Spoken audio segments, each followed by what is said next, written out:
Hello नमस्ते, स्वागत छ तपाईलाई मेरो च्यानल क्रेडिट्स अफ नेटवर्कमा।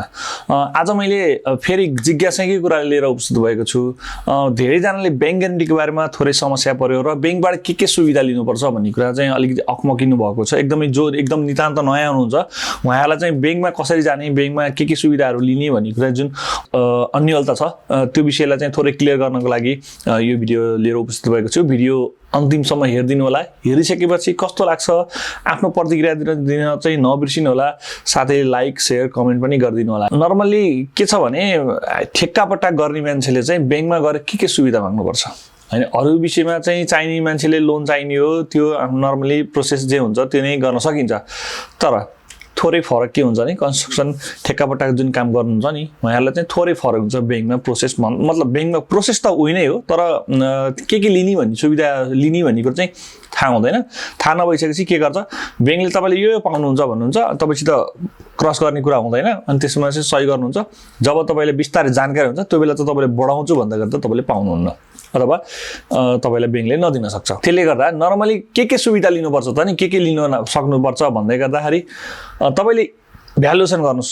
सबैभन्दा पहिला चाहिँ बैंकले भ्यालुएटर पठाउँछ, भ्यालुएटर पठाएर भ्यालुएसन गर्नुस्। भ्यालुएसन गरिसकेपछि लोनको हकमा भने तपाईको 50% 60% मात्रै लोन पाइन्छ भने कन्स्ट्रक्सनमा 2 गुना 3 गुना 4 गुना मतलब लिमिट पाइन्छ।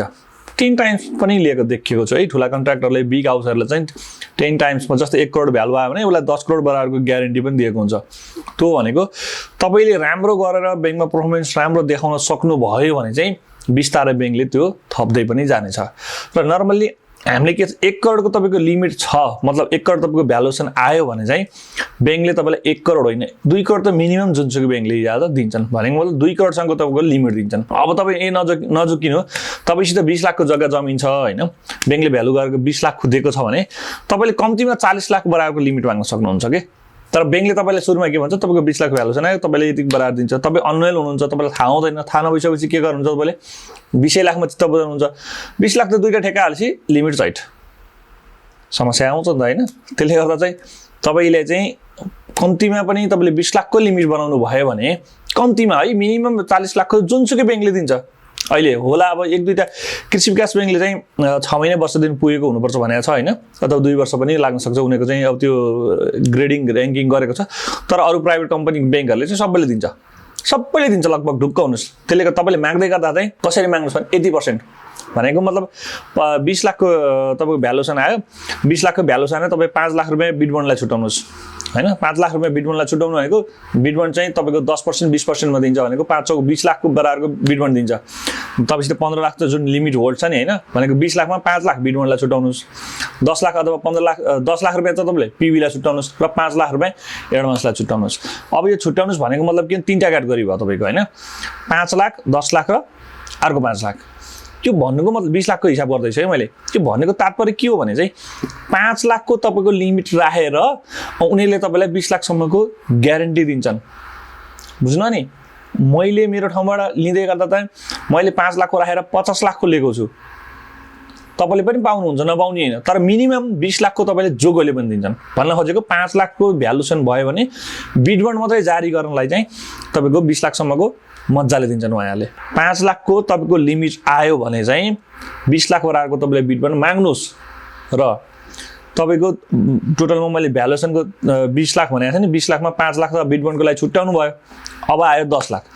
10 लाखले तपाईले फेरि 10 लाखको पनि 20 लाख रुपैयाँ पीबीको लागि राख्नुस्, किन पीबीमा अलि धेरै पर्सेन्टेज लिने भएको र नर्मली 20 लाख कम्तीमा माग्नुस्। माग्न त तपाईले धेरै माग्न सक्नुहुन्छ, धेरै नै दिन्छ बैंकले हैन। तर कस्तो भने सुरुमा बुझ्दै गरेर तपाईले के छ नि, जति भ्यालुएसन छ त्यति भित्रै नबस्नुस् कि त्यो भन्दा बढी माग्न सक्नुहोस् हैन।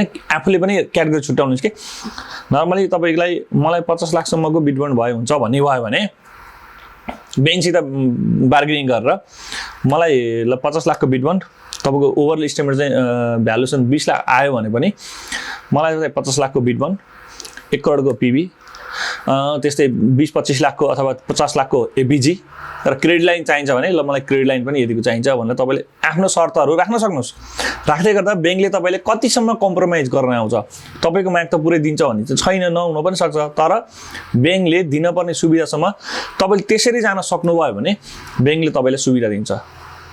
हैन भनेको मतलब अघि मैले जुन भने 20 लाखमा 5 लाख रुपैयाँ बिटमनलाई छुट्याउनुस् बिटमनलाई छुट्याउँदै तपाईले माग्न त 50 लाख माग्नु सक्नुहुन्छ त्यही 5 लाख रुपैयाँ होल्ड गरेर 50 लाख सम्मको तपाईलाई बिटमन दिन्छ खाली त्यसले बिटमन मात्रै जारी गर्छ अनि अर्को 10 लाखले तपाईले फेरि 20 लाखको 30 लाखको कतिको पीबी चाहिन्छ त्यो माग्नुस् त्यो पनि त्यही 10 लाखले मात्रै होल्ड गर्छ र अर्को 5 लाखले तपाईको अर्को 10 लाख 15 लाखको एबीजी माग्छ भनेको त ओभरअलमा तपाई 20 लाखको भ्यालुएसन आयो भने धन्य 1 करोड बराबरको तपाईको लिमिट लिन सक्नुभयो हो यो कुरा तपाईले धेरै जनालाई जानकारी छैन विशेष गरी नयाँ व्यवसायलाई धेरै जानकारी नै छैन यो हैन र कसैले पनि सिकाउँदैन भन्दिनै खोज्दैनन् तर मलाई कमेन्टमा मेसेन्जरमा भन्नुभएको भएर आज मैले थोरै प्रष्ट रूपमा बताइदिनु पर्छ भन्ने हिसाबले चाहिँ भनेको छु यो भिडियो चाहिँ नर्मली 20 लाखको भ्यालुएसन भयो भने 5 लाख रुपैयाँ तपाईले बिटमनलाई 10 लाख रुपैयाँ तपाईले पीबीलाई र 5 लाख रुपैयाँ तपाईले एबीजीलाई छुट्याउनु भयो भने समग्रमा तपाईले धन्य 1 करोड बराबरको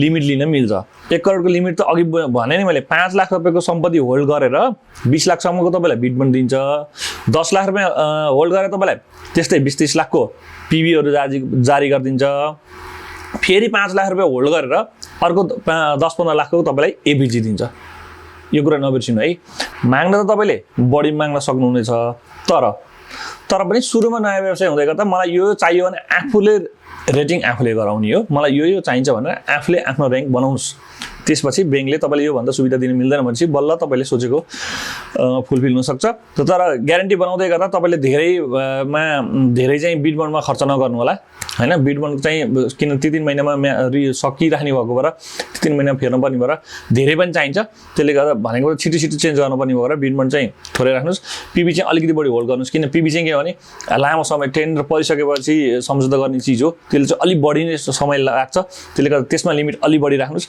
र एबीजी भनेको तपाईको छिटै सकिन्छ हैन टेन्डर लिइसकेपछि 6 महिना भित्रमै हामी एबीजी क्लियर गरिसकेका हुन्छौं मतलब ठेक्क सक्न भन्दा पहिले एबीजी क्लियर गर्छौं त्यसले गर्दा एबीजी पनि कम्ती मात्रा राख्नुस् एबीजी सकिन्छ भने तपाईको लिमिट थोरै छ भने एबीजी अहिले तत्काललाई नराख्दा पनि हुन्छ किनभने एबीजी को आवश्यकता नहुन पनि सक्छ हैन तर बिटमन र पीबी कम्पलसरी हो बिटमन र पीबीमा धेरै जस्तो पीबी राख्नुस् थोरै मात्रामा बिटमन राख्नुस् र बैंकले दिने बेला पनि तपाई थोरै लिमिट राखेर धेरै नै दिन्छ बिटमन दिन्छ थोरै भ्यालुएसन राखेर अलिकति बढी राखेर चाहिँ पीबी लाई चाहिँ अलि बढी लिन्छ जस्तै भनेको मैले मेरो हकमा भन्नुहुन्छ भने मैले 0.5 अनि 0.20 र 0.30 मा लिन्छु भनेको मतलब 1 करोड भयो भने मेरो धन्य 4.5 करोड बराबरको लिमिट आउँछ तपाईले पनि सक्नुहुन्छ तर अलिकति ट्रान्ज्याक्सन अलिकति बैंकको कारोबार वार्षिक रूपमा फर्ममा काम राम्रो देखाउनुस् देखाइसकेपछि तपाईले यो सबै सुविधाहरु बैंकमा कुरा गर्नु भने बैंकहरुले लगभग प्रोवाइड गर्नुहुन्छ त्यसले गर्दा तपाई ती बैंकहरुमा गएर सुविधाहरु लिन सक्नुहुन्छ भिडियो हेर्दिनु भयो कस्तो लाग्यो के कुरा बुझ्नु भएन भने मलाई प्रत्यक्ष रूपमा फोन गर्न सक्नुहुन्छ मेरो नम्बर फेसबुकको पेजमा छ मैले धेरै जना साथीले युट्युबमै माग्नुहुन्छ मैले युट्युबमा भन्दा नि फेसबुकको पेजमा नम्बर दिएको छु ताकि दोहोरो कन्भर्सेसन गर्न सजिलो होस् भनेर मेसेन्जरमा कुरा पनि हुन्छ प्लस भएन भने तपाईले फोन पनि गर्न सक्नुहुन्छ भन्दै भिडियो हेर्दिनु भएको धेरै धेरै धन्यवाद नमस्ते